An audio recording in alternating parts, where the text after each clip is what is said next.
नमस्कार, big news big analysis में आप सभी का स्वागत है। मैं हूं संतोष चौधरी और बीएनबी में आज जिस बड़ी खबर का विश्लेषण वो बेहद कहा जा सकता है कि अहम है, बेहद महत्वपूर्ण है और हमारे और आपके लिए जानने के लिए यानी कि जागरूकता के लिए, क्योंकि भारत की हम जब भी बात करते हैं तो भारत इस समय चौथी बड़ी आर्थिक शक्ति है। अब चौथी बड़ी आर्थिक शक्ति तो आप समझिए कितना बड़ा बाजार होगा पूरे देश भर में, कितना बड़ा व्यापार, और इस बाजार में इस व्यापार में ढेर सारे उत्पाद जो हैं वो हमारे आपके सामने है। लेकिन यह समझ पाना कि कौन सा उत्पाद जो है गुणवत्ता में अच्छा है, कौन सा उत्पाद जो हमारी सेहत के लिए, हमारी जिंदगी के लिए, हमारे बजट के लिए अच्छा है, यह समझ पाना, इसके लिए जागरूकता बेहद जरूरी है। और इसीलिए भारत बीआईएस की अगर बात करें, भारतीय मानक ब्यूरो की बात करें, तो वो क्वालिटी पर, गुणवत्ता पर बड़ा फोकस रखता है और मकसद यही है कि जो कंज्यूमर है, जो उपभोक्ता है, उसके पास तक जो भी सामान पहुंचे उसकी गुणवत्ता अच्छी हो, पारदर्शिता की अगर बात करें, ट्रांसपेरेंसी भी हो, और जो नकली सामान है वो बाजार से बाहर जाए। और इसीलिए बीआईएस जो है समय समय पर छापेमारी करता है, देखता है, भंडारण की स्थिति देखता है, जो बड़े बड़े निर्माता हैं जो निर्माण कर रहे होते हैं, यानी कि जो कहा जा सकता है कि प्रोडक्शन का काम कर रहे होते हैं, उन पर भी निगरानी रखता है। तो एक पैनी नजर जरूर रहती है। और सबसे बड़ी अहम बात, अगर हमें दुनिया के बाजारों में छाना है, दुनिया के बाजारों में यह बताना है कि भारत का जो सामान है, भारत का जो प्रोडक्ट है, वो दुनिया के कई देशों से बेहतर है, ऐसे में क्वालिटी बहुत जरूरी है, गुणवत्ता बहुत जरूरी है, क्योंकि कंपटीशन का दौर है दुनिया। और जिस तरीके से भारत तेजी से आर्थिक ग्रोथ कर रहा है, जिस तरीके से विकसित भारत का एक बड़ा सपना है, तो विकसित भारत का सपना अगर साकार करना है तो गुणवत्ता पर, मानकीकरण पर, और सिर्फ सरकार की जिम्मेदारी नहीं है, हमारी आपकी भी जिम्मेदारी है कि हम कोई भी सामान खरीदे तो पहले देखे, परखे, क्या बीआईएस के कहा जा सकता है कि जो हॉलमार्क लगा हुआ है, क्या वो जो निशान है, क्या वो है, क्या भारत सरकार की तरफ से सर्टिफाइड है। ये कुछ चीजें जरूर करनी होंगी, तब जाकर हम और आप मिलकर बहुत सी ऐसी चीजों को बाजार से हटा पाएंगे जिनकी जरूरत नहीं है, या फिर जिनकी गुणवत्ता मानक के आधार पर सही नहीं। एक रिपोर्ट देखते हैं और ऐसा तीन बड़े खास मेहमान, क्योंकि कंज्यूमर के अपने राइट्स हैं और कंज्यूमर को जानने का हक भी है, लेकिन सरकार इसीलिए लगातार प्रयास भी कर रही है और पहुंचने की कोशिश कर रही है युवाओं के माध्यम से, शिक्षा संस्थाओं के माध्यम से, प्रचार प्रसार के माध्यम से। क्योंकि भारत अगर आर्थिक तरक्की में सबसे बड़ा कहा जा सकता है कि ग्रोथ पावर बना हुआ है, तो इसमें जरूरी है कि हमारा जो बाजार है वो गुणवत्तापूर्ण हो, जो हमारा सामान है वो ग्लोबल मार्केट में फिट बैठे, तभी हम विकसित भारत का एक बड़ा सपना तो पूरा कर पाएंगे। एक रिपोर्ट देखते हैं, उसके बाद हमारे साथ तीन खास बड़े मेहमान। बढ़ता बाजार और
automobile accessories, laptop, mobile phone, ceiling fan,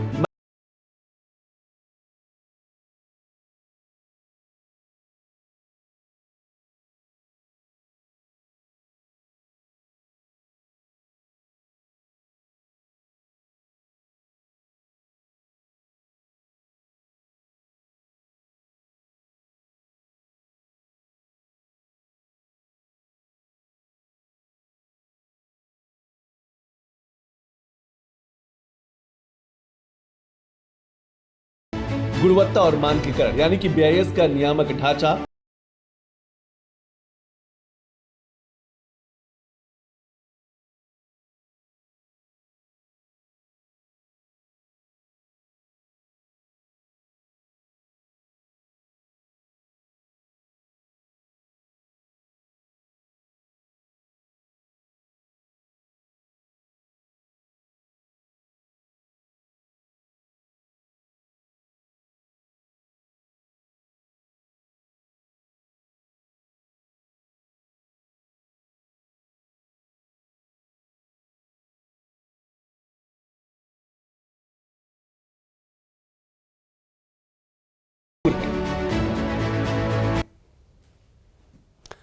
तो जिम्मेदारी हमारी भी है और आपकी भी है, सरकार की भी है, और सरकार के साथ साथ कहा जा सकता है जो व्यापारी हैं, जो बाजार में हैं, उनकी भी एक बड़ी जिम्मेदारी है। हमारे साथ तीन खास बड़े मेहमान, उनका हम परिचय करा दें।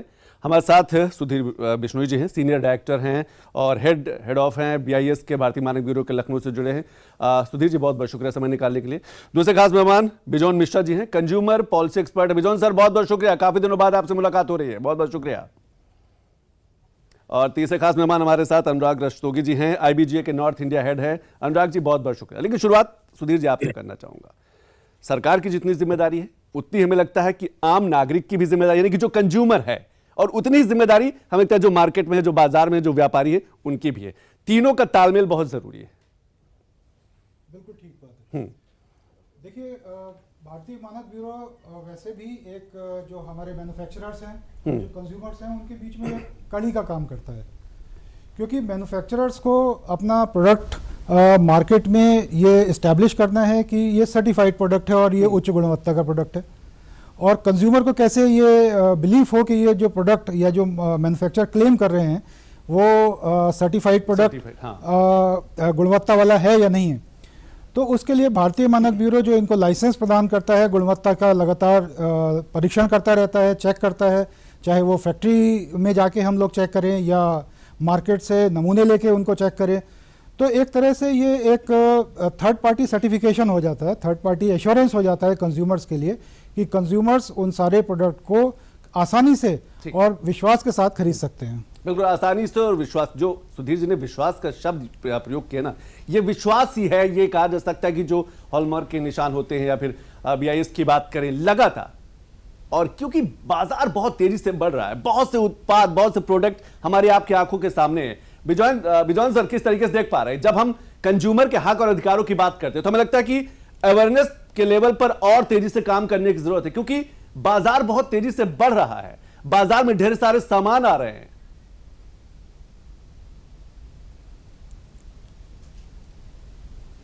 बिजोन सर, आपकी पहुंच रही, आपको आप तक आवाज पहुंच रही है? संतोष जी, आपका आवाज कट कट कर आ रही है, हम समझ नहीं आ रहा है। अच्छा, मैं दोबारा आपके पास आता हूं, एक बार आपकी नेटवर्क का देखा जाए। लेकिन अनुराग जी, किस तरीके से देख पा रहे हैं, क्योंकि जिस तरीके से बाजार बढ़ रहा है, जिस तरीके से व्यापार बढ़ रहा है, जिस तरीके से यूथ जो है वो बड़ा कंज्यूमर भी है, लेकिन कंज्यूमर के साथ साथ वो एंटरप्रेन्योर भी है, अपना सामान भी लेके आ रहा है। ऐसे में क्या समझदारी का कहा जा सकता है, ऐसे में सावधानी और ज्यादा बरतने की जरूरत है?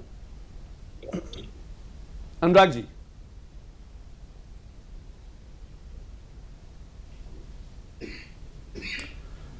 लगता है अनुराग जी तक मेरी आवाज नहीं पहुंच पा रही है। दोनों मेहमानों को एक बार फिर से रिकनेक्ट करने की कोशिश की जाए, तब तक मैं कुछ आंकड़े ले लेता हूं, क्योंकि बात हम जब बीआईएस की करते हैं, बात जब हम मानकीकरण की करते हैं, बात जब हम गुणवत्ता की करते हैं, तो जिम्मेदारी बराबर की है।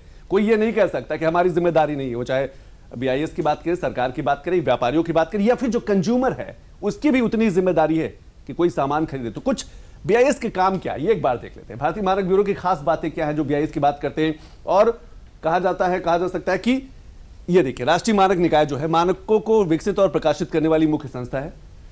सुधीर जी, आप भी देख सकते हैं। गुणवत्ता और आश्वासन की बात करें तो बाजार में बिकने वाले उत्पाद सुरक्षित हो, यह तय करता है बीआईएस। कस्टमर के जो कंज्यूमर है उसके लिए सुरक्षित हो, उसके स्वास्थ्य के लिए, उसकी बाकी चीजों के लिए विश्वसनीय और गुणवत्ता वाले हो। इलेक्ट्रॉनिक्स, सीमेंट, मोबाइल फोन, इन चीजों पे आपको एक कहा जा सकता है निशान दिखेगा। उत्पादों पर दिया जाने वाला निशान होता है ऐसा आईएसआई मार्क। यह बताता है कि उत्पाद बीआईएस मानकों के अनुरूप हैं। इस मार्क से उपभोक्ताओं को गुणवत्ता का भरोसा मिलता है। तो जब भरोसा मिलता है तो हमें लगता है सुधीर जी, जिम्मेदारी भी ज्यादा बढ़ जाती है बीआईएस की भी और सरकार की भी। बिल्कुल ठीक बात है। और जैसे जैसे आप अब देख रहे हैं कि हम लोग बात कर रहे हैं अर्थव्यवस्था की, तो नए नए प्रोडक्ट और नए नए उत्पाद हमारे पास आ रहे हैं सर्टिफिकेशन के लिए। तो हमारे पास सबसे बड़ा चैलेंज तो ये है कि पहला ये है कि सबसे पहले उसका एक मानक हो। तो अभी हमारे पास बहुत सारे ऐसे नए प्रोडक्ट्स आ रहे हैं जिनके लिए हम नए मानक डेवलप कर रहे हैं, विकसित कर रहे हैं। उसमें कहीं कहीं पर हमारे पास अंतर्राष्ट्रीय मानक भी अवेलेबल हैं, तो हम कोशिश करते हैं कि उनके साथ अपने स्टैंडर्ड्स को अलाइन कर लें, ताकि अगर कोई एक्सपोर्ट करना चाहता है तो उसके लिए भी बहुत आसानी हो कि अगर इंडियन स्टैंडर्ड को वो मीट करता है तो इंटरनेशनल स्टैंडर्ड को भी मीट करता है। तो ये एक चैलेंज है। दूसरा है कि अब उनके साथ साथ साथ उन मानकों के अगेंस्ट अगर हमें सर्टिफिकेशन करना है तो हमारे पास वो परीक्षण लेबोरेटरी भी हो। देखिए, एक चीज और आ गया, एक आंकड़े और। भारतीय मानक ब्यूरो की खास बातों में बात करें तो हॉलमार्किंग करता है, जिसमें सोने चांदी के आभूषणों की शुद्धता की गारंटी के लिए। अनुराग जी से मैं समझने की कोशिश करूंगा क्योंकि वो नॉर्थ इंडिया के हेड भी हैं। अगर हम सोने चांदी की बात करें, बीआईएस हॉलमार्क आभूषणों पर अनिवार्य है। कंज्यूमर एम्पावरमेंट भी पर फोकस होता है भारतीय मानक ब्यूरो का। उपभोक्ता को गुणवत्ता के बारे में जागरूक करती है, उपभोक्ता की शिकायतों का निवारण भी करती है। अगर कोई शिकायत है, कोई दिक्कत है, कोई कंप्लेन है तो आप कहा जाता है एक ऐप भी है, हेल्पलाइन नंबर भी है। लेकिन जरूरी है कि आप सावधान रहें, सतर्क रहें, क्योंकि बाजार बहुत तेजी से बढ़ रहा है। एक बड़ी बाजार की हम बात कर रहे हैं। बीआईएस केयर ऐप से शिकायत भी कर सकते हैं। एक और आंकड़ा आ रहा है, तो ये चीजें समझने की जरूरत है, क्योंकि बढ़ता हुआ बाजार जो है वो बहुत कुछ कहता भी है, क्योंकि हर दिन नए उत्पाद हैं सामने। जो सुधीर जी, आपको लगता है कि जो नई चीजें आ रही है, जो नए प्रोडक्ट आ रहे हैं, उनको किस तरीके से आप सर्टिफाइड करते हैं? जैसे कोई मान के चलिए कोई एक यूथ है, वो नया प्रोडक्ट लेके आ रहा है, तो किस तरीके से सर्टिफाइड करते हैं?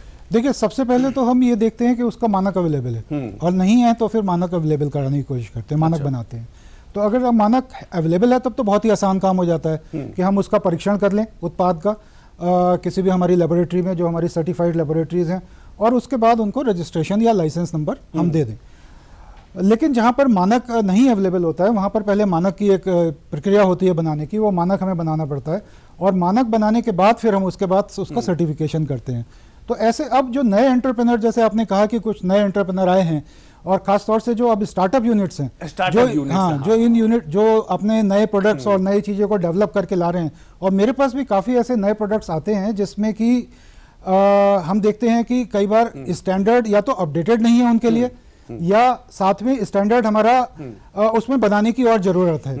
तो ऐसे स्टैंडर्ड्स को हम डेवलप कर रहे हैं, और डेवलप करने के बाद उनके अगेंस्ट हम सर्टिफिकेशन कर रहे हैं। तो ऐसे काफी प्रोडक्ट्स अब हमारे पास मार्केट में आ रहे हैं। सुधीर सर, आपने स्टार्टअप का जिक्र किया, जब हम उत्तर प्रदेश जैसे बड़े राज्यों की बात करते हैं तो स्टार्टअप का भी एक बड़ा हब माना कहा जा सकता है, एमएसएमई सेक्टर का भी बड़ा हब कहा जा सकता है। और एमएसएमई सेक्टर में यूथ भी जुड़ा हुआ है, महिलाएं भी जुड़ी हुई हैं। क्या एमएसएमई सेक्टर का भी सीधा संबंध बीआईएस से है? बिल्कुल, एमएसएमई सेक्टर तो हमारी एक समझिए कि एक बहुत बड़ा हमारा लाइसेंस का बेस है, बहुत बड़ा लाइसेंस का बेस है। क्या बीआईएस का मकसद रहता है कि ज्यादा से ज्यादा लाइसेंस हो? नहीं, हमारा ये मकसद तो नहीं है कि लाइसेंस ज्यादा हो। लाइसेंस तो देखिए दो तरह से हो सकते हैं। एक तो वॉलंटरी प्रोडक्ट है, किसी को अपना प्रोडक्ट खुद ही सर्टिफाई कराना हो तो वो हो सकता है, या कुछ प्रोडक्ट ऐसे हो तो जो भारत सरकार की तरफ से मैंडेटरी किए जाते हैं कि उस पर बिना लाइसेंस के नहीं बन सकता है। लेकिन हमारा अभी जो मेन मोटिव है वो ये है कि लोग अपनी इंडस्ट्री में स्टैंडर्ड्स का प्रयोग करना शुरू करें, गुणवत्ता की बात करना शुरू करें, गुणवत्तापूर्ण प्रोडक्ट बनाएं। चाहे वो प्रोडक्ट के लिए लाइसेंस लेते हैं या नहीं लेते हैं, वो तो एक सेकेंडरी बात है, ठीक है। लेकिन पहले गुणवत्ता का हमारे कॉन्सेप्ट हमारे दिमाग में आना चाहिए और मानकों के प्रयोग को अधिकाधिक बढ़ाना चाहिए। तो स्टार्टअप या फिर कहा जा सकता है कि एमएसएमई सेक्टर भी इससे सीधे तौर पे जुड़ा हुआ है? बिल्कुल जुड़ा हुआ है। अच्छा, कुछ क्या ऐसा भी है कि सिर्फ यही इन्हीं प्रोडक्ट को बीआईएस का कहा जा सकता है, बीआईएस आप हॉलमार्क दे सकता है या फिर अपने कहा जा सकता है कि प्रमाणन कर सकता है? नहीं, ऐसा नहीं है। बीआईएस तो बहुत सारे प्रोडक्ट्स के लिए करता है, और लगभग आज की डेट में हम माने तो 1200 से ज़्यादा प्रोडक्ट हैं जो इस समय मानकीकरण जिसका हो रहा है, और सर्टिफिकेशन भी हो रहा है, प्रोडक्ट सर्टिफिकेशन जहाँ तक बात करते हैं, जिसमें हम आईएसआई मार्क का यूज़ करते हैं। और इसके अलावा गोल्ड ज्वेलरी का तो आपने अभी बताया ही है कि जी। हॉलमार्किंग हम गोल्ड ज्वेलरी में सुनिश्चित कर रहे हैं, और साथ साथ जो इलेक्ट्रॉनिक प्रोडक्ट्स हैं उसमें हम रजिस्ट्रेशन भी कर रहे हैं, जो रजिस्ट्रेशन के स्कीम के अंदर आता है।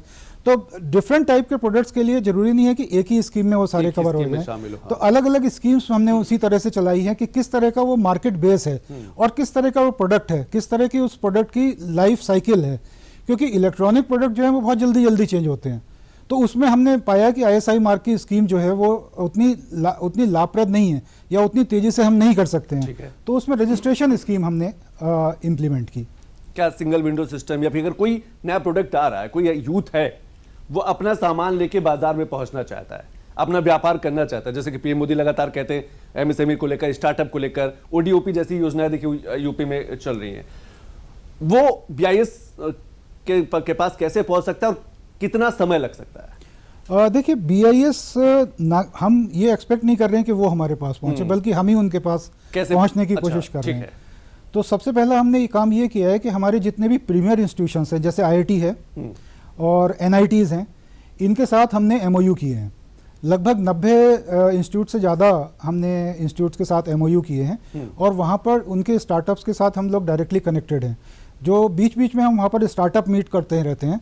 अभी हमने यहाँ पर IIT कानपुर में एक स्टार्टअप मीट की थी, इसी तरह से एक IIT BHU में हमने स्टार्टअप मीट अच्छा। की थी। तो वहाँ पर हम मानकों की जानकारी उनको देते रहते हैं उन स्टार्टअप मीटिंग के माध्यम से। और इसके अलावा ये जो इंस्टीट्यूशंस हैं, इनके जो प्रोफेसर्स हैं, उसमें भी हमने एक BIS चेयर प्रोफेसर नॉमिनेट किए हैं, जो इन स्टार्टअप्स को जो भी उन इंस्टीट्यूट्स के साथ जुड़े हैं उनको गाइड करते रहते हैं कि भारतीय मानक ब्यूरो से के मानकों का किस तरह से प्रयोग करके वो अपने प्रोडक्ट की उत्पादकता भी बढ़ा सकते हैं और गुणवत्ता भी बढ़ा सकते हैं। युवाओं का रिस्पांस क्या आता है जब आप ऐसे सेमिनार करते हैं, लोगों के बीच में पहुंचते हैं या फिर यूथ के बीच में पहुंचते हैं? बहुत अच्छा रिस्पांस हमें मिलता है, खासतौर से अब जो इलेक्ट्रॉनिक्स और IT के फील्ड में है, अच्छा। तो हमें बहुत अच्छा रिस्पांस मिल रहा है।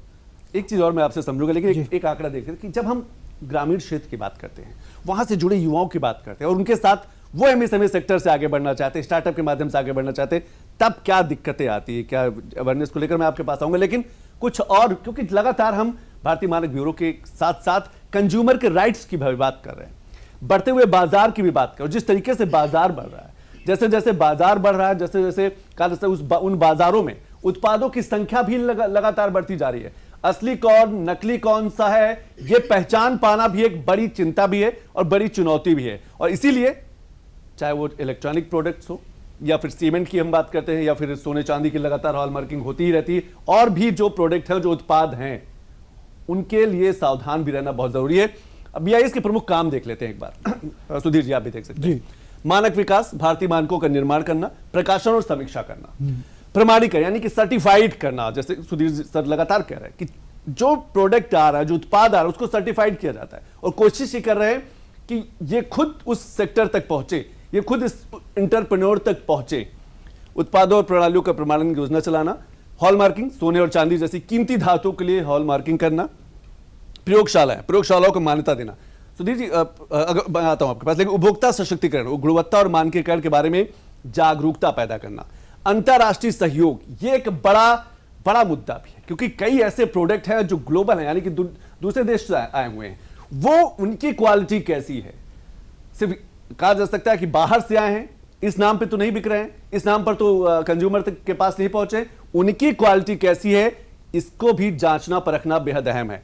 ISO और IEC जैसी अंतर्राष्ट्रीय निकाय का प्रतिनिधित्व करना। लेकिन सुधीर सर, सवाल यह है कि प्रयोगशालाओं की संख्या क्या पर्याप्त है? क्योंकि जिस तरीके से बाजार है, जिस तरीके से ढेर सारे प्रोडक्ट हैं, जिस तरीके से डिमांड है। देखिए, प्रयोगशाला की लगातार हम लोग इंक्रीज करते जा रहे हैं। ठीक है। तो इसमें 3 तरह की प्रयोगशाला हम लोग यूज़ करते हैं। पहली प्रयोगशाला तो जो भारतीय मानक ब्यूरो की अपनी प्रयोगशाला हैं, उनका हम प्रयोग करते हैं, और उसके अलावा जितनी भी भारत सरकार की प्रयोगशालाएं हैं, उनका भी हम प्रयोग करते हैं। ठीक है। उनको हमने रिकॉग्नाइज किया हुआ है। और इसके अलावा लगभग 250 हमारे ऐसे लेबोरेटरीज हैं, मोर देन 250 प्राइवेट लेबोरेटरीज भी हैं, जिनको भी हमने रिकॉग्नाइज किया हुआ है। अच्छा। और उनकी भी परीक्षण फैसिलिटीज़ का हम लोग उपयोग करते हैं सर्टिफिकेशन में। तो लेबोरेटरीज हमारे पास काफ़ी हैं, और जो वर्कलोड है उसके हिसाब से सफिशिएंट टेस्टिंग फैसिलिटीज़ अभी हैं। हाँ, जहाँ पर नए प्रोडक्ट्स कुछ ऐसे डेवलप होके आते हैं, वहाँ पर जो लेबोरेटरी हम लोग लगा रहे हैं या उसमें जो टेस्टिंग फैसिलिटी जनरेट करनी है, इंस्टॉल करनी है, उसमें कई बार हमें थोड़ा चैलेंज रहता है।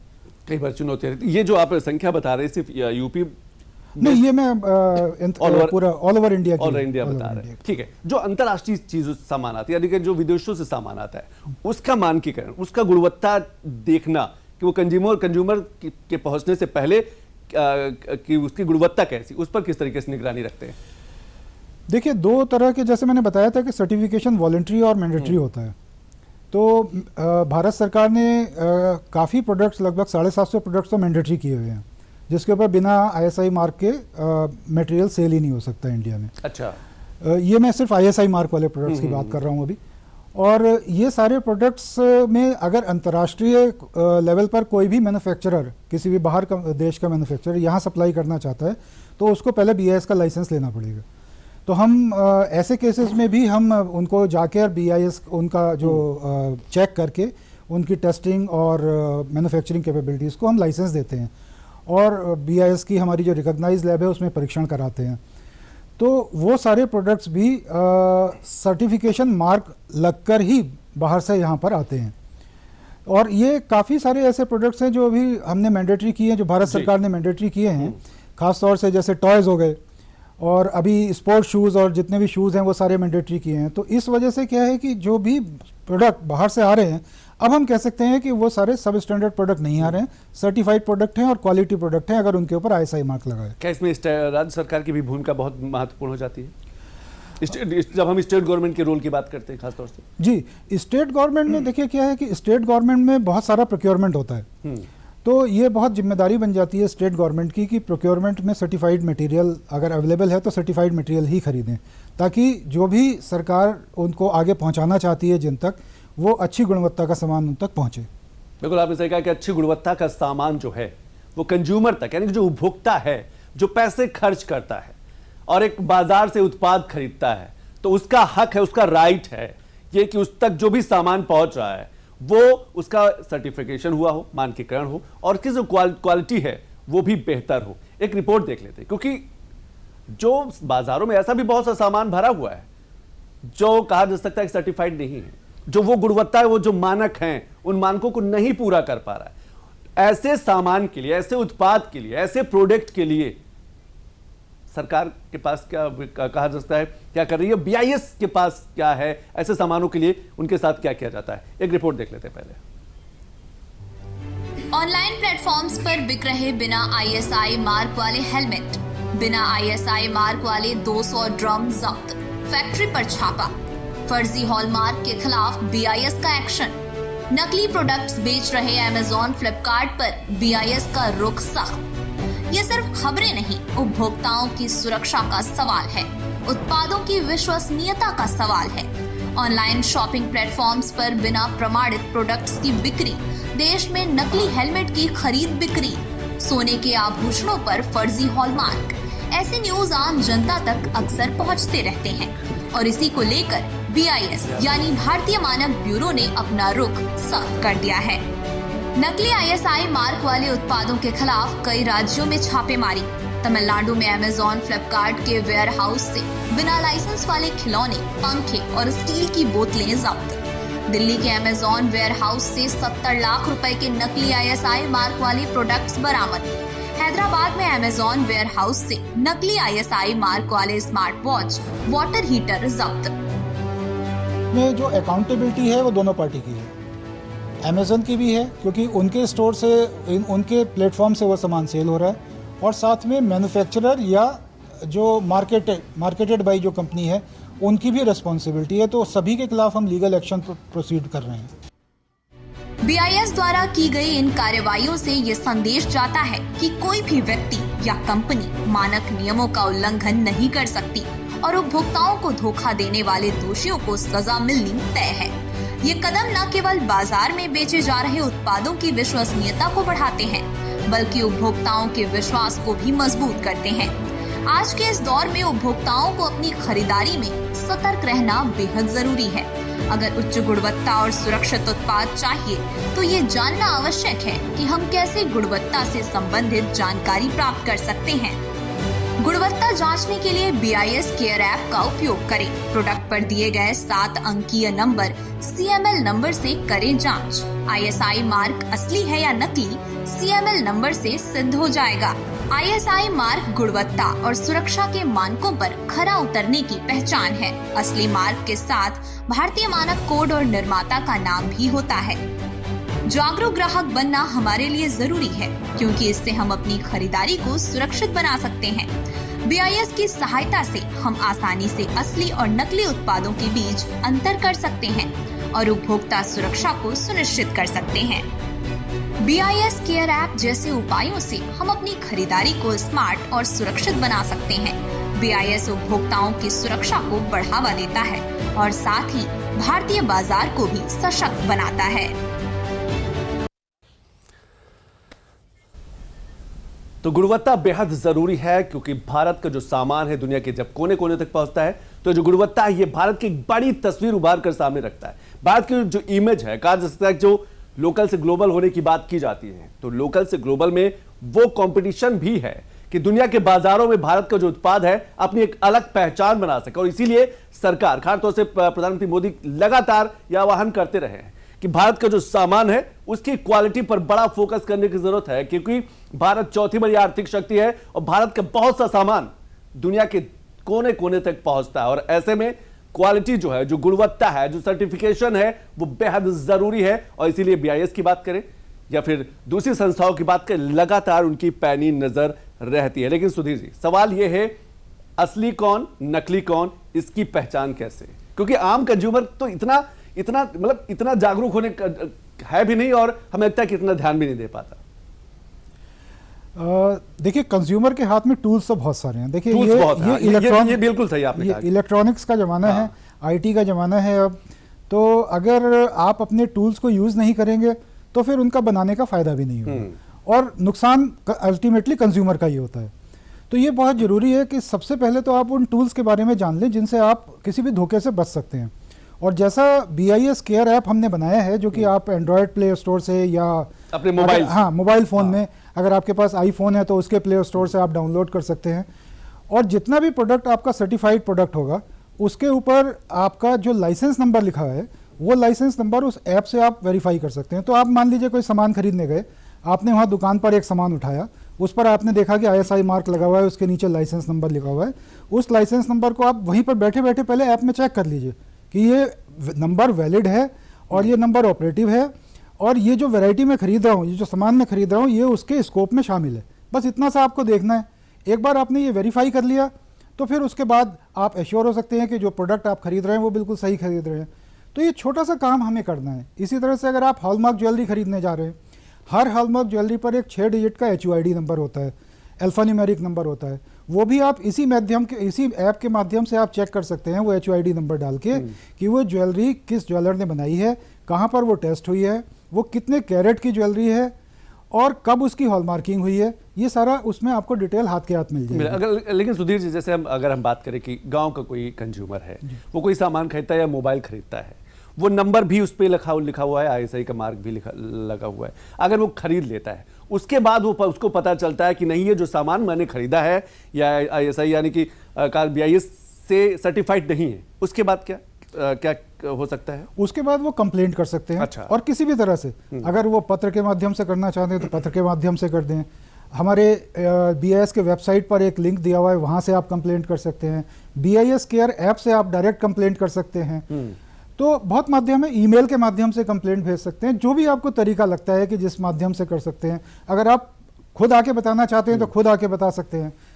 तो जो भी माध्यम से आप कंप्लेंट करें, कंप्लेंट जरूर करें। अगर आप किसी भी क्वालिटी से, कहीं पर भी आपको लगता है कि क्वालिटी से कुछ कंप्रोमाइज़ हो रहा है, सब स्टैंडर्ड क्वालिटी का प्रोडक्ट आपके हाथ में आ रहा है, तो उसकी कंप्लेंट करें। क्योंकि अगर आप जागरूक ग्राहक हैं तो कंप्लेंट करने के 2 फायदे होते हैं। पहला फायदा ये है कि जो मैन्युफैक्चरर है जिसने वो बनाया होगा, उसको हम पकड़ सकते हैं और उसको आगे ऐसा करने से रोक सकते हैं।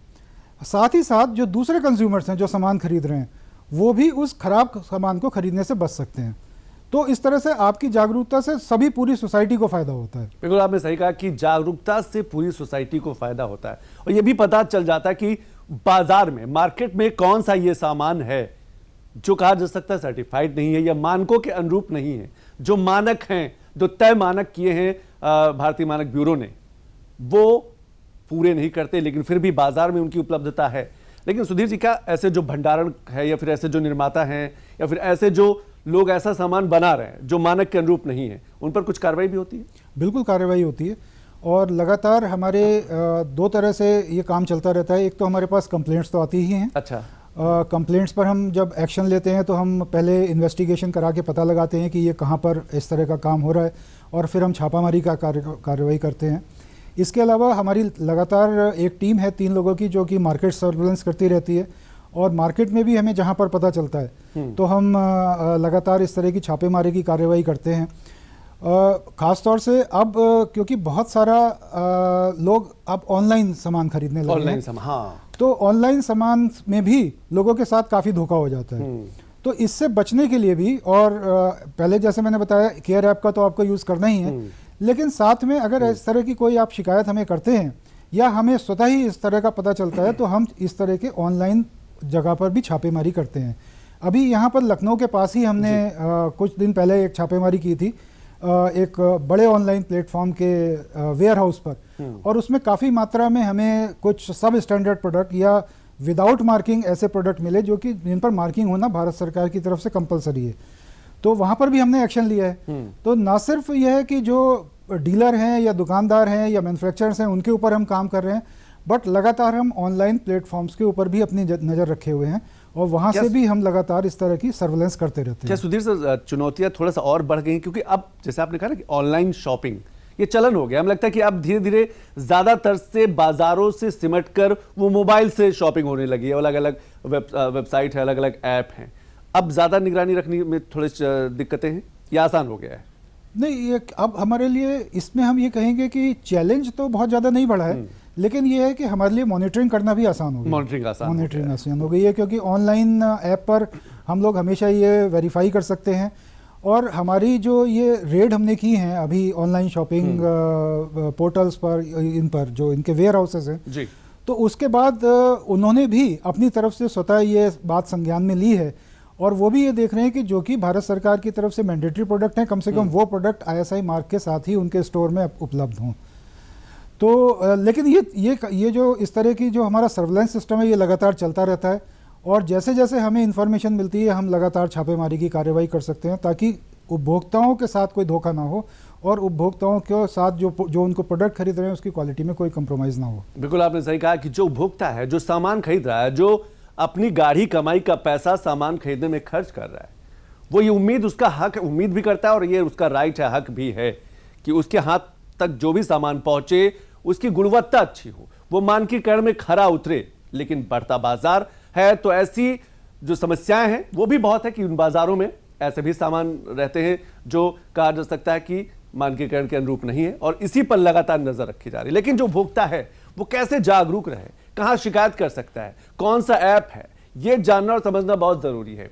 तो एक उपभोक्ता को भी एक कार्यकर्ता की तरह लगता है सुधीर जी काम करने की जरूरत है अगर वो बाजार से सामान खरीदा। लेकिन फिर भी आप देखिए जागरूक ग्राहक उपभोक्ता कैसे हो, जागरूक की बात करें तो राष्ट्रीय हेल्पलाइन नंबर भी है 1800114000, टोल फ्री नंबर 1915। आप इसमें शिकायत कर सकते हैं और शिकायत जरूर करें। जैसे सुधीर जी का लगातार ये कहना है कि जो कंज्यूमर है, जो उपभोक्ता है, अगर दिक्कत आ रही, हो सकता है थोड़ी समस्या जरूर हो सकता है 4 बार या 5 बार में फोन मिले, लेकिन आप शिकायत जरूर करेंगे। अगर आप शिकायत करेंगे तो कार्य से उसका निवारण भी होगा और दूसरे समाज में एक बड़ा संदेश भी जाएगा और जो भी आपको ऐसा गलत सामान दे रहा है उस पर भी कार्रवाई होगी, उसको भी एक बड़ा मैसेज जाएगा।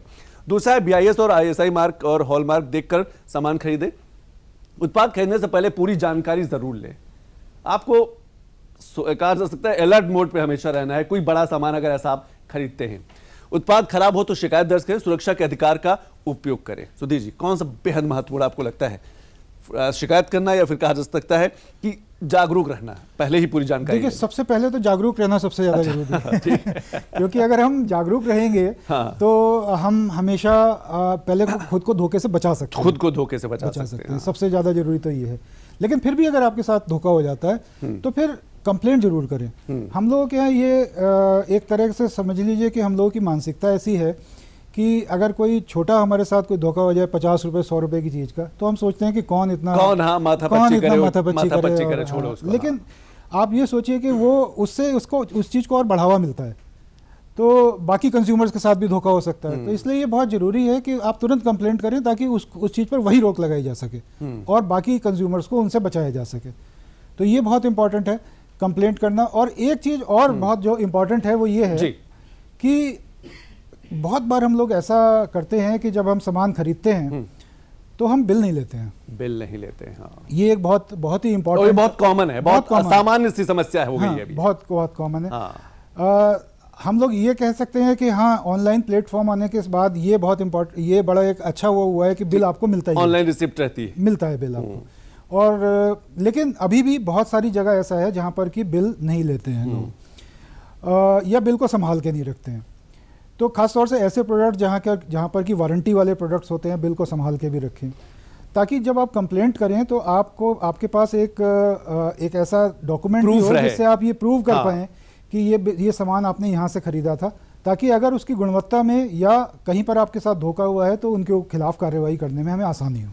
बिल्कुल, उनके खिलाफ कार्रवाई करने में आसानी हो। अभी जो हमारे साथ बिजोन मिश्रा जी नहीं जुड़ पाए, नहीं तो समझने की कोशिश करते कि जो कंज्यूमर कोर्ट है इनकी भी संख्या बढ़ाने की जरूरत है। इनका भी कहा जा सकता है कि और मॉडर्नाइजेशन और आधुनिकीकरण, डिजिटलाइजेशन करने की जरूरत है, ताकि अगर कंज्यूमर कोर्ट तक कोई भी मामला पहुंचता है, कोई भी कंज्यूमर हिम्मत जुटा के शिकायत भी करता है, शिकायत करके वो संघर्ष भी करता है, तो जो परिणाम है वो जल्द से जल्द मिले, ये भी बेहद जरूरी है। हमें लगता है सुधीर जी, रिजल्ट बहुत तेजी से आए तो ज्यादा हमें लगता है भरोसा भी बढ़ेगा कंज्यूमर का। सुधीर जी देखिए, जहां तक की बात है सर्टिफाइड मटेरियल की, तो जाहिर है कि वो सारा सर्टिफाइड मटेरियल की जो कंप्लेंट्स हैं वो तो हमारे परव्यू में आती ही हैं। जितना भी प्रोडक्ट जो कि सर्टिफिकेशन के अंडर है, उसमें दो तरह की कंप्लेंट हो सकती हैं कि एक तो आपने ISI मार्क खरीदा सामान और सब स्टैंडर्ड क्वालिटी का मिला। दूसरा, आपके साथ ये भी ऐसा हो सकता है कि भारत सरकार ने उसको मैंडेटरी किया हुआ है कि ये ISI मार्क के साथ ही होना चाहिए, लेकिन आपको बिना ISI मार्क के मिला। तो ये दोनों ही चीज़ों पर हम लोगों के परव्यू में आती है और हम लोग इसमें कार्रवाई करते हैं, चाहे वो रेड के माध्यम से कार्रवाई करें, चाहे वो कंपनसेशन दिला के आपको कार्रवाई करें, या कानूनी कार्रवाई करके हम उसको आगे करें। तो इस तरह की कार्रवाई हम लोग लगातार आपने कंपनसेशन का जिक्र किया, क्या कंपनसेशन भी मिलता है? हाँ, कंपनसेशन का प्रोविजन भी हमारे हिसाब से तय होता है। कंपनसेशन का प्रोविजन भी हमारे एक्ट में दिया गया है। अच्छा। और उसका भी जो माननीय न्यायालय होंगे वो तय करता है कि कितना कंपनसेशन उसमें दिया जाएगा। बिल्कुल, सबकी बड़ी भूमिका है, लेकिन सबसे ज्यादा जरूरी है जागरूकता, अलर्ट रहना। और जैसे सुधीर जी ने कहा ना कि रसीद लेने, यानी कि स्लिप जरूर ले। हालांकि आजकल जो ऑनलाइन शॉपिंग होती है, तो ऑनलाइन शॉपिंग में तो आपके पास मोबाइल में वो प्रूफ रहता है, लेकिन अगर बाजार में कोई बड़ा सामान खरीदते हैं, कोई इलेक्ट्रॉनिक्स का सामान खरीदते हैं, तो उसकी आप रसीद जरूर ले, ताकि आप प्रूफ कर सकें अगर भविष्य में कोई दिक्कत आती है। और वो उसका कहा जा सकता है कि वो प्रमाणीकरण भी है, सर्टिफाइड भी है, उसके बाद भी उसमें कोई समस्या आती है तो आप अपनी आवाज रेज कर सके, उठा सके। लेकिन कुछ और बड़े आंकड़े, भारतीय उद्योगों पर क्या प्रभाव पड़ता है, अर्थव्यवस्था पर क्या प्रभाव पड़ता है? अगर सामान की गुणवत्ता अच्छी होती है, क्वालिटी अच्छी होती है, तो क्या अर्थव्यवस्था भी बूस्टअप करती है? क्या भारतीय जो उद्योग है, जो इंडस्ट्री है, उसको भी बूस्टअप मिलता है, उसमें भी डिमांड बढ़ता है, उसको कहा जा सकता है एक अलग पहचान मिलती है? सुधीर जी, आप भी देखिए भारतीय उद्योग पर BIS के प्रभाव की अगर बात करें, खासतौर से व्यापार की बिक्री और राजस्व बढ़ता है, क्योंकि सामान की गुणवत्ता अच्छी रहेगी तो इंसान जो है वो चीज हो सकता है बार बार खरीदे, दूसरों को भी वो सजेस्ट करे और कहे कि नहीं आप भी इसका सामान खरीदे, इसकी गुणवत्ता अच्छी है, ये सर्टिफाइड है। घटिया उत्पादों को बाजार से हटाने में मदद मिलती है, जैसे सुधीर जी लगातार करें कि जो भी ऐसे उत्पाद हैं, ऐसे प्रोडक्ट हैं जो सर्टिफाइड नहीं या फिर जो मानक के अनुरूप नहीं है, वो कंज्यूमर की सेहत के भी खिलाफ है, कंज्यूमर के बजट को भी प्रभावित करते हैं, कंज्यूमर को कहा जा सकता है कि नुकसान भी पहुंचा सकते हैं। ऐसे उत्पाद जो है वो मार्केट से बाहर जाए, उस पर भी बड़ा नजर रहती है। कंज्यूमर का विश्वास बढ़ता है तो खरीदारी बढ़ती है, बिजनेस प्रतिस्पर्धा भी बढ़ती है। मेरा सामान ज्यादा अच्छा है, आपका सामान कम अच्छा है, आपका सामान ज्यादा, मेरा ज्यादा अच्छा है। ये जो प्रतिस्पर्धा है, ये जो कंपटीशन है, इससे व्यापार यानी कि ट्रेड ज्यादा बढ़ता है, मार्केट में सामानों का फ्लो ज्यादा होता है। और जब मार्केट में सामान ज्यादा आएगा, ट्रेड ज्यादा बढ़ेगा, व्यापार ज्यादा होगा, तो जो GDP बढ़ेगी, राजस्व बढ़ेगा। और शायद इसीलिए हम कह पा रहे हैं कि हिंदुस्तान जो है दुनिया की चौथी बड़ी आर्थिक शक्ति बना है। यही बड़े कारण रहे हैं। कंज्यूमर के हितों की रक्षा, मौजूद उत्पाद राष्ट्रीय अंतर्राष्ट्रीय मानकों के अनुरूप, भारतीय व्यवसाय को अंतर्राष्ट्रीय बाजारों में नए अवसर, भारतीय व्यवसायों को, भारतीय व्यापारियों को, भारत के जो प्रोडक्ट है, सामान को वो अंतर्राष्ट्रीय बाजार में वो कहा जा सकता है कि नए अवसर मिले, और अवसर के साथ साथ वो कहा जा सकता है कि सम्मान भी मिले जो वहां की प्रतिस्पर्धा को बराबरी कर सके, व्यापार की समस्याओं को दूर करना। हमारे साथ हमें लगता है बिजोन मिश्रा सर जुड़ गए। बिजोन सर, मेरी आवाज पहुंच रही है आप तक?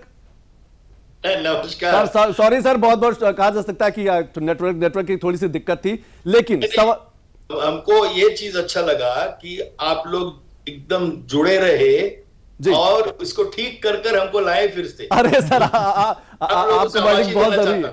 बिजोन सर, सवाल यह है कि जिस तरीके से बाजार बढ़ रहा है, जिस तरीके से हम भारत चौथी बड़ी आर्थिक शक्ति बन चुका है, ऐसे में कंज्यूमर के हित, राइट्स जो हैं वो बहुत जरूरी है, क्योंकि बाजार बढ़ा है तो बाजार में ढेर सारा सामान है। संतोष जी, हम लोग भारत के तरफ तब तक नहीं जा सकेंगे जब तक उपभोक्ता संरक्षण एक अहम रोल ना प्ले करे। उपभोक्ता संरक्षण एक बहुत ही इंपॉर्टेंट लिंक है विकसित भारत की तरफ जाने के लिए, क्योंकि देखिए हर सामान जो बिकता है वो एक मानक के तहत बिकता है। आज हमारे देश में करीब करीब 22,000 मानक बन चुके हैं, 22,000 प्रोडक्ट्स के मानक बने हैं, लेकिन केवल 400 प्रोडक्ट कुछ है जो मैंडेटरी है, बाकी सब वॉलंटरी है। तो आप यदि BIS मार्क देखते भी हैं, उसको विश्वास करने के लिए, तंत्र को विश्वास करने के लिए हमको महसूस करना होगा कि वो तंत्र काम कर रहा है। हम सुन रहे थे, आप लोगों कुछ टूटी फूटी आवाज में हमको समझ में आया कि आप लोग कह रहे हो उपभोक्ताओं को शिकायत करने के लिए। वो सामान खरीदने जा रहे हैं कि शिकायत करने के लिए जा रहे हैं? वो तो पहले ये चाहेंगे कि जो सामान हम खरीदने जा रहे हैं उसका गुणवत्ता सही हो, और यदि सही नहीं है तो उस पर कार्रवाई हो, तुरंत कार्रवाई हो। यानी कि जहां से कहा जा सकता है कि प्रोडक्ट आ रहा है वहीं पर ध्यान दिया जाए कि बाजार तक ऐसे सामान पहुंचे ही ना। नहीं, मेरा कहना है कि हम यदि कोई 500 रुपए का सामान खरीदे हैं और उसका गुणवत्ता सही नहीं है, हम देख रहे हैं डिफेक्टिव है, वो BIS मार्क भी है उसमें, तो हम तो खुद चाहते हैं कि वो सामान तुरंत जब्त हो जाए और हमको हमारा 500 रुपया मिल जाए वापस। हम एक 500 रुपया के लिए 50,000 रुपया तो खर्चा नहीं करेंगे उसका मतलब कॉम्पनसेशन के लिए, क्षतिपूर्ति का कॉम्पनसेशन के लिए आप हमको बोलेंगे कि आप जाइए नालिश कीजिए कोर्ट में। कंज्यूमर प्रोटेक्शन एक्ट में डिस्ट्रिक्ट कमीशन है, स्टेट कमीशन है, आप वहां जाके नालिश कीजिए, या आप हमारे हेल्पलाइन में नालिश कीजिए। हेल्पलाइन में नालिश करने के बाद भी यदि हमको अपना पैसे के मूल्य नहीं मिलता है, हमारा वैल्यू नहीं मिलता है, तो तंत्र क्या कर रहा है फिर? ये तंत्र को इस ढंग का बनाना चाहिए कि जैसे आप कोई भी चीज जब्त किए, हम एक उदाहरण के तौर से बता रहे हैं, वो पारदर्शिता के साथ होना चाहिए। कितना सामान जब्त हुआ, कितने सामान आप मार्केट से उठाकर लाए, और जिस कंज्यूमर के पास वो सामान ऑलरेडी बिक चुका है उसका कैसे वापसी होगा, उसका कैसे होगा, उसको कैसे आप पैसे वापस करेंगे। ये बिजोन सर, एक चीज और मैं आपसे समझना चाहूंगा कि जिस तरीके से कहा जा सकता है कि भारत की अर्थव्यवस्था की बात करते हो, खासतौर से भारत को जो सामान है वो दुनिया के अलग अलग देशों तक भी पहुंच रहा है। हम चौथी बड़ी आर्थिक शक्ति हैं दुनिया में। ऐसे में भारत की सामानों की गुणवत्ता पर और फोकस करने की जरूरत है। पीएम मोदी भी लगातार कहते रहे हैं कि गुणवत्ता को और बेहतर करना होगा ताकि हम दुनिया के मार्केट में कंपटीशन दे सके। संतोष जी, आप एक समझ लीजिए बात को सर। देश अपने कानून के मुताबिक इंपोर्ट करते हैं। इंपोर्टिंग कंट्री का अपना कानून होता है गुणवत्ता को लेकर, लेकिन BIS चूंकि एक इंटरनेशनल बॉडी के तहत, ISO के तहत वो एक वर्ल्ड गुणवत्ता को हार्मोनाइज करते हैं, तो जब BIS मार्क होता है तो कई इंपोर्टिंग कंट्री उसको आसानी से ले लेते हैं, उसको इंपोर्ट करते हैं, उसमें रुकावट नहीं होता है, मतलब उस व्यापारी को बेचने के लिए उस देश में। तो मेरा ये कहना है कि जब इंपोर्टिंग कंट्री हमारे गुणवत्ता को विश्वास करते हैं तो हमारे देश के उपभोक्ता क्यों नहीं विश्वास कर रहे हैं? उनको भी विश्वास करना चाहिए। और विश्वास तब होता है जब आप अकाउंटेबिलिटी लाएंगे, आप ट्रांसपेरेंसी लाएंगे, एक ऐसा तंत्र लाएंगे जहां पर हमको विश्वास होगा, क्योंकि हमको मालूम है कि ऐसा कोई सामान नहीं बिक सकता है BIS मार्क के जो नहीं होना चाहिए। तो ये जो रेड्स होते हैं, ये जो तंत्र काम करते हैं, इसको लेकर ही हम लोग विश्वास करते हैं। उपभोक्ता एक्टिविटी को देखकर विश्वास पैदा होता है। तो जब विश्वास पैदा होता है तो थोड़ा सा पारदर्शिता लाना चाहिए कि आप इतना जब्त किए, उसको कैसे डिस्ट्रॉय किए, उसको कैसे आप दंडित किए, कितने लोगों को आप जेल भेजे, कितने लोगों को आप पनिश किए, कितने सब इकट्ठा किए, वो फाइन को पैसे को लेकर आप कैसे उपभोक्ताओं को दिए जो पीड़ित हुए, जो एक्चुअली चीटिंग हुआ जिनके साथ, उनको कैसे आप मदद किए। क्योंकि आज आप यदि आम उपभोक्ताओं को बोलेंगे कि आप जाकर नालिश कीजिए कोर्ट में, किसी के पास भी क्षमता नहीं है हमारे देश में। BIS को खुद को करना होगा, BIS को खुद को मदद करना होगा उपभोक्ताओं का। बिजॉन सर आपके पास आता हूं। सुधीर जी हैं, सीनियर डायरेक्टर हैं BIS के। सुधीर जी, बिजॉन सर का कहना यह है कि जो अकाउंटेबिलिटी की बात की जा रही है, जो ट्रांसपेरेंसी की बात की जा रही है, जो कंज्यूमर के राइट्स की बात की जा रही है, उस पर और तेजी से काम करने की जरूरत है। वो चाहे अवेयरनेस के माध्यम से, चाहे प्रोडक्शन के समय ही चीजों को कितना बेहतर किया जाए कि बाजार में ऐसी चीजें न पहुंचे। देखिए, बिना अवेयरनेस के किसी भी सोसाइटी में इस तरह की चीज़ों को रोकना इतना आसान नहीं है। और ख़ास तौर से जितना बड़ा इंडिया का मार्केट है उसमें बहुत मुश्किल काम है। लेकिन फिर भी जो भी जो जैसे विजय सर बोल रहे थे कि ट्रांसपेरेंसी लाने वाली बात है, तो जो भी हम लोग रेड करते हैं, जो भी छापेमारी की कार्रवाई करते हैं, उसकी पूरी इंफॉर्मेशन हम मीडिया के माध्यम से लोगों तक पहुंचाते हैं कि उसमें कितना माल पकड़ा गया, उसमें कितना केस कहां पर किया गया है। ये सारी इंफॉर्मेशन हम लोग फोटोग्राफ्स के साथ जनरली मीडिया के थ्रू पहुंचाते हैं आम पब्लिक तक, ताकि न सिर्फ ये बल्कि अभी एक प्रोविज़न काफ़ी दिनों से अब हमने ये भी शुरू किया था प्रोडक्ट रिकॉल का, जो पहले BIS में कॉन्सेप्ट नहीं होता था। प्रोडक्ट रिकॉल भी किया कि अगर कोई सैंपल अगर हमने टेस्ट किया और वो बैच नंबर का सैंपल फेल हो गया है तो उसमें हम मैन्युफैक्चरर को ये डिपेंडिंग ऑन क्रिटिकलिटी के किस क्रिटिकल रिक्वायरमेंट में वो फेल हुआ है, हम मैन्युफैक्चरर को ये भी आदेश देते हैं कि ये अपना प्रोडक्ट पूरा का पूरा बैच वापस मंगाएं मार्केट से, और जहां कंज्यूमर के पास पहुंच गया कंज्यूमर से भी मंगाएं। लेकिन बिजॉन सर, जो दिक्कत इसमें आती है वो यही आती है कि बहुत टाइम तो हमें यही नहीं पता चलता कि ये किस कंज्यूमर के पास गया है, क्योंकि कंज्यूमर ने ना तो बिल लिया है और ना कहीं उसका रिकॉर्ड है कि उसने खरीदा है। तो यहाँ पर मेरा ये कहना है कि कंज्यूमर को जागरूक होना इस मामले में बहुत जरूरी है, ताकि कम से कम ये तो पता चल जाए किसी भी समय पर कि उस कंज्यूमर के पास ये प्रोडक्ट अवेलेबल है। बिल्कुल बिजॉन सर, हमें लगता है अकेले जिम्मेदारी सरकार की नहीं होनी चाहिए, अकेले जिम्मेदारी BIS की नहीं होनी चाहिए, अकेले जिम्मेदारी इसमें कंज्यूमर की भी रोल होना चाहिए, इसमें जो मैन्युफैक्चरर है, जो व्यापारी है, उसका भी रोल होना चाहिए। तब जाके हम कुछ बेहतर तरीके से आगे बढ़ पाएंगे। तो जी, हम पूरा विश्वास करते हैं कि ये जिम्मेदारी सबका है, सारे स्टेक होल्डर का है, सारे स्टेक और साल से हम BIS के साथ काम कर रहे हैं। हम कोई ना कोई एक रूप में BIS के साथ जुड़े हुए हैं। हम लोग एज अ कंज्यूमर ग्रुप हम ऑलवेज इसलिए जुड़ते हैं क्योंकि हम लोग तंत्र को और सक्रिय रूप देना चाहते हैं और लोगों में जागरूकता लाना चाहते हैं। इस बात को लेकर हम कहां पर जो थोड़ा निराश हो जाते हैं कि आम उपभोक्ता जो अपना कीमती पैसा लगाकर सामान खरीदते हैं और उसके साथ धोखा हो जाता है, तो उनको कैसे हम एक ऐसा उपाय दें कि वो ये नहीं फील कर सके कि हम चीट हो गए, तो हमारे पीछे में कोई है, कोई खड़ा हुआ है। तो देखिए, यदि कोई भी व्यक्ति कहता है हमारे देश में कि ये संभव नहीं है, हमारा देश बहुत बड़े हैं, it is like a continent, तो हम तभी सभी ऑफिसर्स को बोलते हैं वहीं पर आपका काम शुरू होता है। यदि कोई कहता है ये संभव नहीं है, उसको संभव कीजिए। हमारे प्रधानमंत्री बार बार ये चीज बोल रहे हैं, हमारे प्रधानमंत्री ऑलवेज ये चाह रहे हैं और वो लीडरशिप दे रहे हैं कि हमारे इंडियन प्रोडक्ट का गुणवत्ता एक वर्ल्ड क्लास हो। हाँ।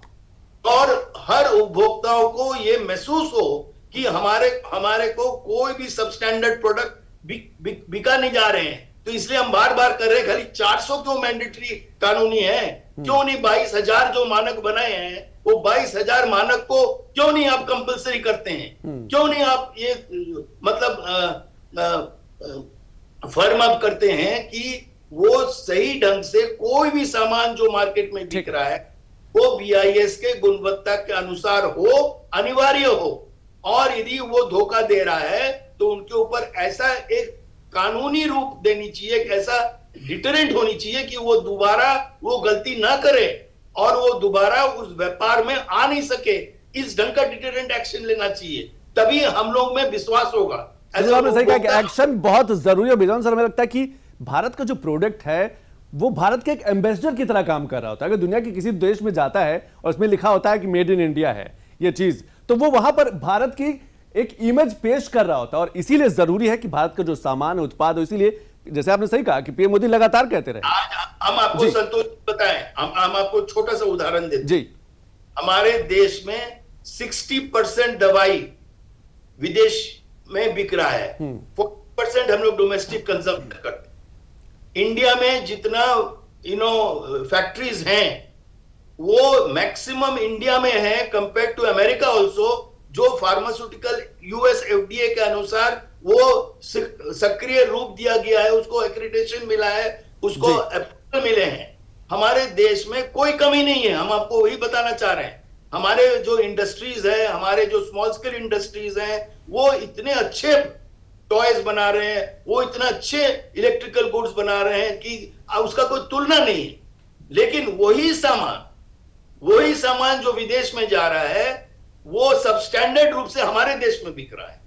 और हमारे उपभोक्ता, चूंकि उनके पास कोई क्षमता नहीं है, उनके पास कैपेसिटी नहीं है। नहीं बिजोन सर, अब कंज्यूमर के पास भी क्षमता है और हमें लगता है कि अब तेजी से आगे बढ़ रहा है। और शायद इसीलिए आप जैसे जो सोशल एक्टिविस्ट है, आप जैसे जो कंज्यूमर पॉलिसी एक्सपर्ट है, या फिर सुधीर जी की बात करें या फिर मीडिया की बात करें, लगातार इस पर बहस चर्चा हो रही है कि भारत का जो प्रोडक्ट है, भारत का जो उत्पाद है, उसकी गुणवत्ता इतनी अच्छी हो कि दुनिया के किसी भी कोने में जाए तो लोग जरूर कहें कि मेड इन इंडिया लिखा है, इसलिए सबसे बेस्ट है। बिजॉन सर, आज समय बस इतना ही। बहुत बहुत शुक्रिया बिजॉन सर, समय निकालने के लिए बहुत बहुत शुक्रिया। सुधीर जी, आपने समय निकाला। आप दोनों मेहमानों का बहुत बहुत शुक्रिया कि आपने समय निकाला। तो आज हमने बात की कि BIS क्वालिटी एंड क्रेडिबिलिटी की जब हम बात करते हैं तो लगातार भारत का बढ़ता बाजार, उन बाजारों में तेजी से जो सामान बढ़ रहा है वो भारत की ताकत भी है। लेकिन सावधान रहना है, सतर्क रहना है और जागरूक जरूर रहना है। दुनिया में कुछ और बड़ी खबरें, वो भी एक बार आप देख लीजिए।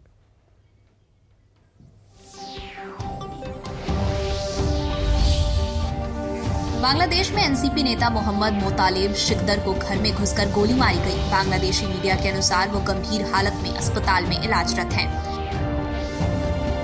भारत बांग्लादेश सीमा पर बांग्लादेशी गौ तस्करों ने BSF जवान का अपहरण किया, लेकिन बाद में उन्हें BGB के हवाले कर दिया गया।